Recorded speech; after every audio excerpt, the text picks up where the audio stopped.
পূর্ব এশিয়ার চমৎকার একটি দেশ মঙ্গোলিয়া। বৈচিত্র্যময় ইতিহাস, প্রাণবন্ত সংস্কৃতি আর অপরূপ প্রকৃতি দেখে মুগ্ধ হবেন যে কেউ। বাংলাদেশের তুলনায় প্রায় 11 গুণ বড় এই দেশটির 3 ভাগের 1 ভাগ জুড়ে রয়েছে বিশাল এক মরুভূমি।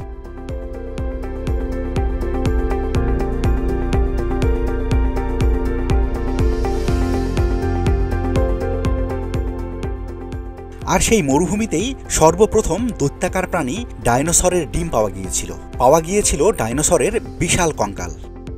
বন্ধুরা, আজকের ভিডিওতে বৈচিত্র্যময় দেশ মঙ্গোলিয়া সম্পর্কে বিস্তারিত তথ্য জানাবো। তার আগে আপনি যদি আমাদের ইউটিউব চ্যানেলে নতুন হয়ে থাকেন, আপনাকে অনুরোধ করছি চ্যানেলটি সাবস্ক্রাইব করে আমাদের পাশে থাকার জন্য।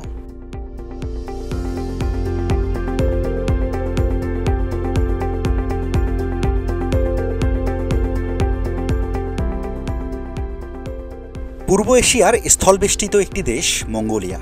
এর উত্তরে রাশিয়া, দক্ষিণ পূর্ব এবং পশ্চিমে চীন অবস্থিত। দেশটির মোট আয়তন 15,64,116 বর্গ কিলোমিটার। আয়তনের দিক থেকে এটি বাংলাদেশের তুলনায় প্রায় 11 গুণ বড়, কিন্তু জনসংখ্যার দিক থেকে এটি গাজীপুর জেলার লোকসংখ্যার সমান।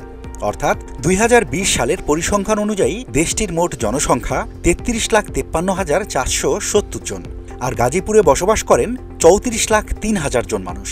মঙ্গোলিয়া পর্বত সংকুলন দেশ হলেও এখানে আছে বিস্তীর্ণ চারণভূমি, দীর্ঘ নদী এবং বিশাল মরুভূমি।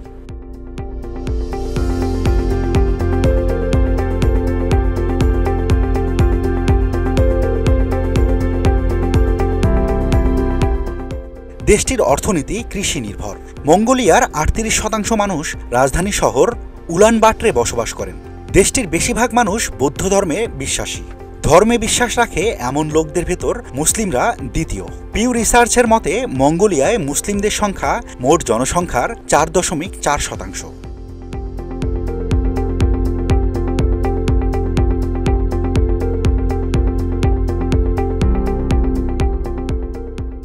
মঙ্গোলিয়ার রাজধানীর নাম উলানবাটর।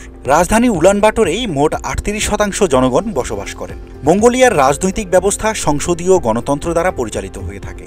সাম্প্রতিক কাল পর্যন্ত মঙ্গোলিয়ার বেশিরভাগ লোক বৌদ্ধ ধর্ম অবলম্বী এবং তাদের অনেকেই যাযাবর। তবে এই অবস্থার কিছুটা পরিবর্তন ঘটেছে। রাজধানী উলানবাটর দেশটির মোট জনসংখ্যার 95.35% মঙ্গল, 3.86% কাজাখ এবং অন্যান্য গোষ্ঠীর 0.8%।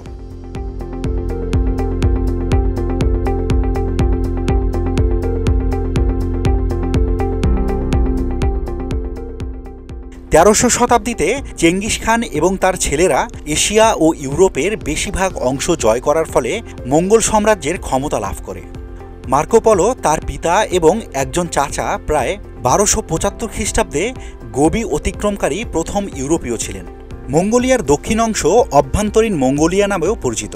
এটি চীনের অংশ।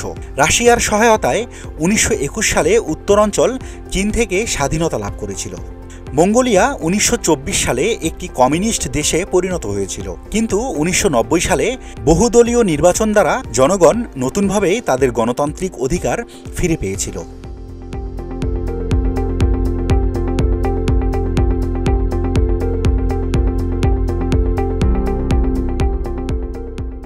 দেশটির রাজনীতি একটি অর্ধরাষ্ট্রপতি শাসিত প্রতিনিধিত্বমূলক বহুদলীয় গণতান্ত্রিক রাজতন্ত্র কাঠামোয় সংগঠিত। রাষ্ট্রপতি হলেন রাষ্ট্রের প্রধান, সরকার প্রধান হলেন প্রধানমন্ত্রী। রাষ্ট্রের নির্বাহী ক্ষমতা সরকারের উপর ন্যস্ত থাকে। আইন প্রণয়নের ক্ষমতা সরকার এবং 76 সদস্য বিশিষ্ট আইনসভা উভয়ের উপর ন্যস্ত। রাষ্ট্রপতি জনগণের প্রত্যক্ষ ভোটে 4 বছরের জন্য নির্বাচিত হন।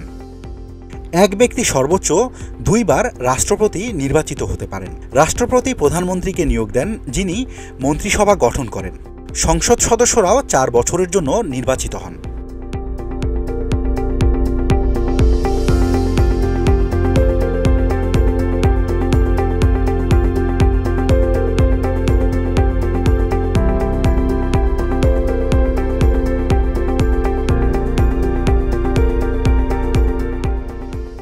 মঙ্গোলীয় ভাষার খলখা উপভাষাটি মঙ্গোলিয়ার প্রধান এবং জাতীয় ভাষা। আধুনিক লেখ্য মঙ্গোলীয় ভাষা এই কথ্য উপভাষাটিকে ভিত্তি করেই নির্মিত হয়েছে। মঙ্গোলিয়ার প্রায় 90% মানুষ এই ভাষায় কথা বলেন। দেশটির অন্যান্য ভাষাভাষীর মানুষেরা নিজস্ব ভাষায় কথা বলেন এবং তাদের জাতীয় ভাষা লেখার কাজে ব্যবহার করেন।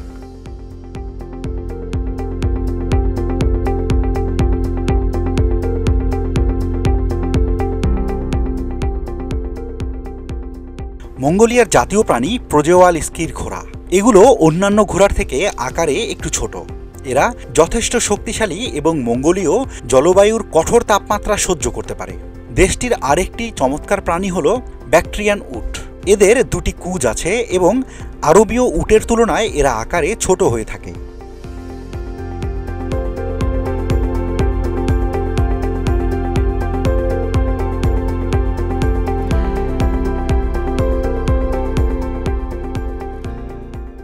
মঙ্গোলিয়ার বিশাল অঞ্চল জুড়ে রয়েছে সুবিশাল মরুভূমি, এর নাম গোবি।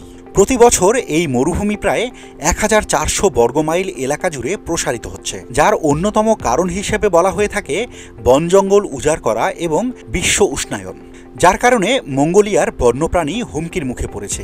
বিরল তুষারচিতা বিপন্নপ্রায়, আর কস্তুরী হরিণের মতো প্রাণীগুলো অবৈধ শিকারীদের জন্য বিলুপ্ত হয়ে যাচ্ছে।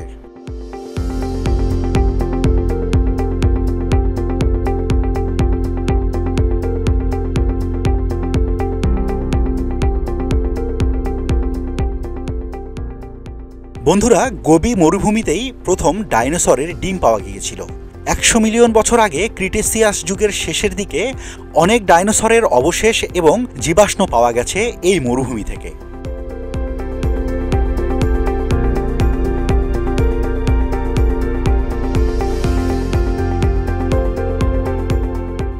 বাংলাদেশে মঙ্গোলিয়ার কোনো অ্যাম্বাসি নেই। আপনি এই দেশটি ভ্রমণ করতে চাইলে আপনাকে পার্শ্ববর্তী দেশ ভারতের নয়াদিল্লিতে অবস্থিত অ্যাম্বাসি থেকে ভিসার আবেদন করতে হবে।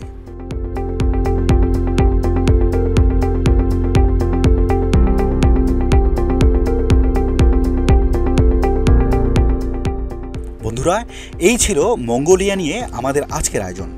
কেমন লাগলো আমাদের ভিডিওটি আপনার অনুভূতি জানিয়ে কমেন্ট করতে ভুলবেন না।